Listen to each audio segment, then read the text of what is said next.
Hi, and welcome to the EdTech District. In this episode, we're going to have a look at the Google Classroom stream and what you can do with it. Not just you, but also your students. So you notice that there's this big box in the middle that says share something with your class. Let's click on it. Since I only have one class, which is my English class, I cannot select anything else. But if I had more than one class, then I could select for which class or classes I wanted to share this. And where it says all students, I can either leave it as is, or I could individually select which student I want to share this content with. Now, for now, I share it with everybody because it's the first time I'm going to post something, and it's going to be welcome to our Google Classroom. Apart from a message, I can add a couple of things. For example, I can add a Google Drive document. I could add a link. I could add a file that's uploaded from my computer. Or if I click on YouTube, I could either search for a YouTube video, or I could paste the URL of a video and it will be added to my post right here. Then if I change my mind, I can click on cancel and cancel the entire thing. I can post it now, or if I click on the arrow, then I could either save the draft for later, continue when I know more, or I could schedule my post or schedule my announcement for some time in the future. So click on schedule and so on, and it will be posted at the specific time. So let's say I want to post this one right now. Then your profile picture will be here, your name will be here, there's a timestamp, it says welcome to our classroom, I didn't attach anything. And when you look at the three dots, you could either edit your post, you can delete your post, you can copy the link, or if you want to recycle an older post, you can move it to the top. But right now, since it's already at the top, we cannot do that. Now let's just double check that we actually enabled our students to post something as well, if we want to. So we go to the settings, and in our stream, students can post and comment. All right, that's good, because I want to foster some communication on the stream. Now let's have a look at our student account. My student is enrolled in the English class and in the science class, so let's click on English. And there's our announcement. Welcome to our Google Classroom. Also, when I go to my Gmail inbox, you will see a couple of things. The first one is, in my previous video, I invited this student's guardian, and now the student also knows that the guardian has been added to my account. So I better watch and make sure that I complete all my assignments. And the next email is every time the teacher announces something in Google Classroom or somebody else posts a new announcement, then I will get an email notification. Welcome to our Google Classroom. That's what the teacher said. So I can open the post, which will bring me back to the Google Classroom. But since we already have it open, I can just reply to it and say, glad to be here. And I post the comment. Notice, as a student, I can also just delete. I cannot edit anything, so once I post something, I can only delete things. Now, if I go back to my teacher account, I have to reload the page. Oh, I don't. It's reloaded automatically. My student has just replied. Now I can reply to this one by clicking on the arrow, so I'm directly replying to that student. Glad to be here. Yes, me too. And I post it. So this is how you can have a conversation with your students in your class stream. Let's see if my student got another notification.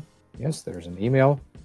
Demo teacher 2 mentioned you in a comment. So my students always know, due to these notification emails, what's going on in my stream. They can reply right away by clicking on the button.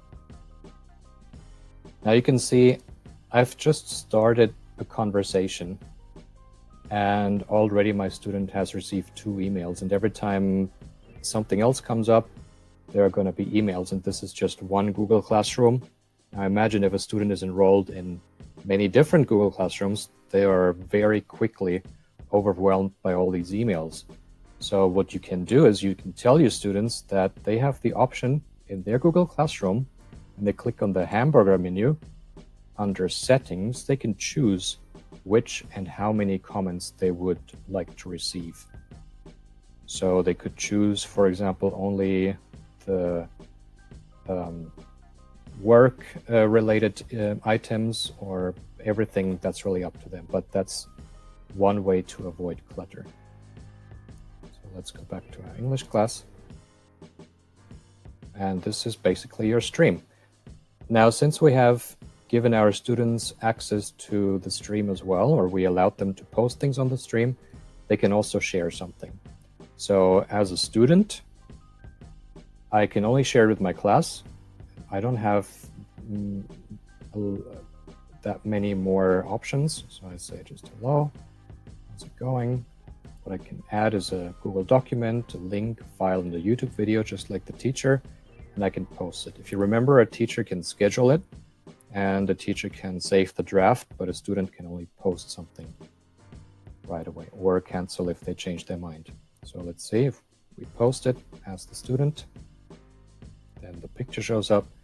I say hello. And the teacher now, on the other hand, when we go to the teacher's inbox, they have now received an email saying that demo student number 1 has commented on our Google Classroom stream. Glad to be here.